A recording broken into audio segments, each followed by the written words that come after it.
अस्सलामुअलैकुम, क्या हाल है जनाब। 3 दफ़ा हम इंट्रो ले चुके हैं और तीनों दफ़ा बाहर डोर बेल हो जाती है, फिर उठना पड़ता है। हालांकि रात को इसीलिए बनाती हूँ कि ज़रा शांति होनी चाहिए माहौल में, बट थोड़ी किस्मत नहीं नहीं शांति। अच्छा, बहुत सारी बातें आज एक जहन में दिमाग में बात आई जब इंसान ब्लॉगिंग कर रहा हो। आई मीन कि जब यूट्यूब पे आता है ना, इसमें कोई शक नहीं कि सारा दिन कंटेंट ही सोचते रहते हैं कि अगले दिन कंटेंट कौन सा होना चाहिए। बड़ी छुपा छुपा के चीज़ें रखते हैं कि अच्छा ये बना लूँगी ये। अच्छा, बात ये यहाँ से हुई कि जब मेरी शादी हुई ना, तो मैं यहाँ जब आई ना, तो जो साथ वाले घर थे ना, उनके माशाल्लाह से 5 बेटे थे और 3 बेटियां थी। वो कारी साहब थे और उनके जो बेटे थे ना, उन्होंने मेरे बच्चों को कुरान पाक पढ़ाया और खाला जी ने मेरी सास वगैरह की कुरेक्शन वगैरह भी की करती थी। अब वो यहाँ से चले गए, लेकिन वो मेरी उनसे आज जब फ़ोन पे बात हुई, गर्मियों में भी हुई थी एक दफ़ा बात, तो जब उन्होंने ये बात की तो मुझे वो पीछे वाली बात भी याद आई।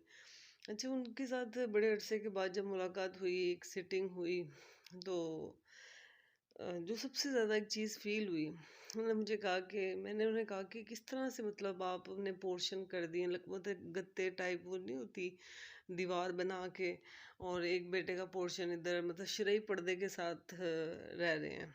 और सारी बहुओं के कमरों में पोर्शंस में एसी लगे हुए हैं, लेकिन जो सास है उसके कमरे में एसी नहीं लगा हुआ। तो बड़ी तकलीफ़ हुई, बहुत ज़्यादा तकलीफ़ हुई। सर्दियाँ गर्मियाँ थी उस वक़्त, और मैं सुन के हैरान रह गई उनकी बात।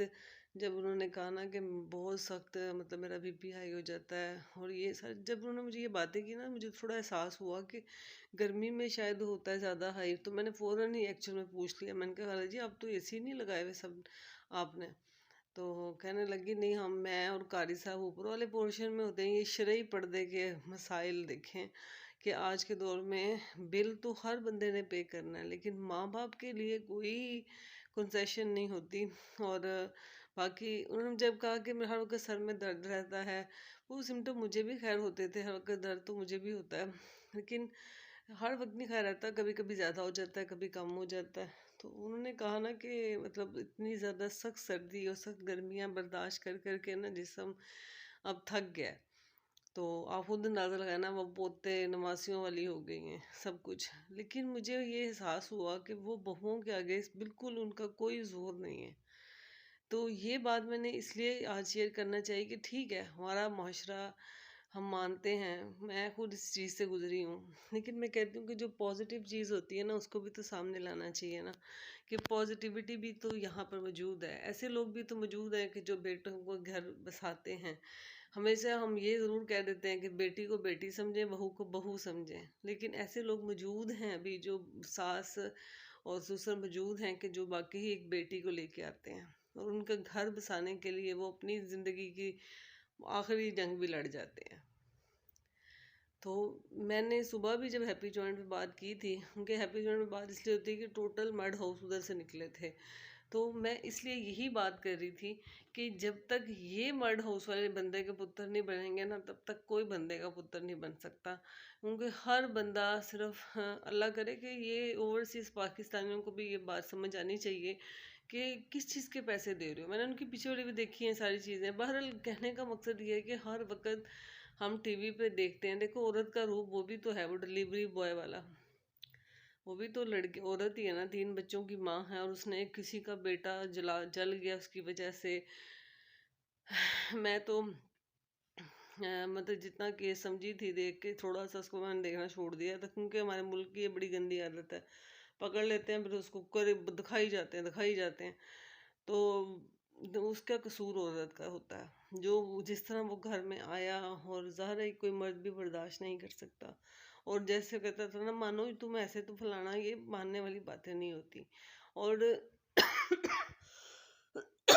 जब खाला जी ने कहा, तो मैं उन्हें खाला जी कहती हूँ, तो जब उन्होंने बताया, उन्होंने मुझे कुछ भी नहीं बताया, बस मुझे गिबत चुगली ये सब चीज़ों से वो बहुत परहेज़ करती हैं, लेकिन मुझे उनकी बातें ये लगा कि देखें, ये भी तो सास ससुर ही है ना। जहाँ पर नेगेटिविटी होती है वहाँ पॉजिटिविटी मौजूद होती है। बस हमारा ये चक्कर है मेरे समेत ही, हम नेगेटिविटी को खींच खींच के ले आते हैं और पॉजिटिविटी के लिए हम इतनी स्ट्रगल नहीं करते। हम कहते हैं कि बस वो आप ही आ जाए पॉजिटिविटी नेगेटिविटी के लिए हम बिल्कुल प्रिपेयर हुए होते हैं। फटाफट से हमारा दिमाग ना नेगेटिव होना शुरू हो जाता है। मैं कहती हूँ ये बहुत गॉड गिफ्टेड चीज़ें होती हैं कि अगर आपकी ज़िंदगी में कोई इंसान अच्छा है ना तो उसको अच्छा रहने दें। ये मैं इसलिए बात आज बोल रही हूँ कि बहुत सारी बच्चियां जब शादी करके जाती हैं, मैं समझती हूँ कि हमारे मशरक़ की जो एरिया है पाकिस्तान है, यहाँ पर 70-75% आबादी ऐसे लड़कियों की है कि जो घर बसाने के लिए ही अपनी ज़िंदगी लगाती हैं। उसके अलावा मैं किसी की तबके की बात नहीं कर रही, लेकिन ज़िंदगी बसाने के लिए ही बच्चियां जाती हैं। लेकिन हर वक्त ससुराली माशरे को टारगेट करना, सास को, बहू को, नंदों को, जेठ को, देवर को, मतलब जो भी ससुराल के रिश्तेदार को टारगेट करना, मुझे नहीं लगता कि ये कोई इतना, बल्कि अगर उनकी कोई नेकी है तो वो आप सामने लेके आओ ताकि पता चले कि यार ये ससुराली माशरे की ये भी तो शक्ल है ना। मैंने इनकी बात इसलिए आपको सुनाई कि देखिए उनके माशाल्लाह 5 बेटे हैं, पांचों की शादी होगी उसी घर के अंदर। मैंने बताया ना गत्ते के मतलब पोर्शन बनाए हुए और एसी हर बंदे का अलग अलग लगा हुआ है, लेकिन खाला जी के कमरे में एसी नहीं था। तो उनका होगा कहीं से किसी बच्चे के साथ भी सो जाती होंगी, ज़ाहिर है बच्चे भी बड़े हो गए हुए हैं। लेकिन कहने का मकसद है कि देखें जहाँ पर बहुत सारी वो चीज़ें, तो ऐसे लोग भी तो मौजूद हैं। फिर ऐसे लोगों को देख के मतलब अपनी थोड़ी सी पॉजिटिविटी को बूस्ट करना चाहिए कि यार नहीं, ज़िंदगी में ऐसे लोग भी तो जी रहे हैं, ये भी तो ज़िंदगी को चला रहे हैं, तो हम कैसे इतनी जल्दी से हिम्मत हार जाते हैं। तो इसलिए जो नेगेटिव लोग होते हैं, जो माशरे में मैंने हमेशा कहा कि यार गलत चीज़ को ना देख देख कर ही हम उसको वायरल कर देते हैं। अब उसने शादी करके दिखा रही है, ये क्या है, आप इससे अंदाज़ा लगाएं कितना घटिया घटिया मतलब लेवल है। तो सब बातों का जो एक ही बात है ना कि प्लीज़ बच्चियों को बसने दे दिया करें। बच्चियों के दिमागों में नेगेटिविटी डालने की कोई ज़रूरत नहीं होती। जहाँ जुल्म बर्दाश्त ना करो, कहते हैं ना दुनिया में हिस्सा कोई मुनाफिक नहीं कतील, जो जुल्म सहता है पर बगावत नहीं करता। तो जुल्म सहना भी कोई अच्छी बात नहीं है, लेकिन अच्छी चीज़ों को भी सामने लेके आना चाहिए। अच्छी चीज़ को मैं हमेशा अपनी सास की बहुत तारीफ करती हूँ। इसकी वजह से मुझे बहुत ज़्यादा लोग पूछते थे यार तू सास की बड़ी तारीफ करनी। तो वो यही वजह है कि मैंने सास को रूप में बहुत अच्छा देखा। मुझे मैं मतलब अगर ये कहूँ ना कि मैंने अपनी सास से ही अपनी ज़िंदगी का आगाज़ किया। उन्होंने बताया कि रोटी कैसे बनती है, नहाते कैसे हैं, खाते कैसे हैं, पीते कैसे हैं। मतलब मैंने हर चीज़ अपनी सास से सीखी, तो मैं उनकी ये नेकी कैसे भूल सकती हूँ जनाब। तो यहाँ कहने का मकसद सिर्फ ये था कि अच्छी, जहाँ पर बुराई होती है उसको कभी कभी अच्छी बातें भी कर लेनी चाहिए और पॉजिटिव चीज़ों को भी सामने लेके आना चाहिए, ताकि जो लोग मर मुक्के पड़े हैं उनको थोड़ी सी एनर्जी मिल जाए और वो भी जीने के काबिल हो जाए। अगर तो मेरी बात आपको समझ आ जाए तो आप इसको ज़रूर सब्सक्राइब कीजिएगा और लाइक कर दीजिएगा और जितना हो सकता है कमेंट्स कीजिएगा और जल्दी जल्दी से मुझे ढेर सारे सब्सक्राइबर और वॉच टाइम मेरा कंप्लीट करवा दें। Thank you so much, take care.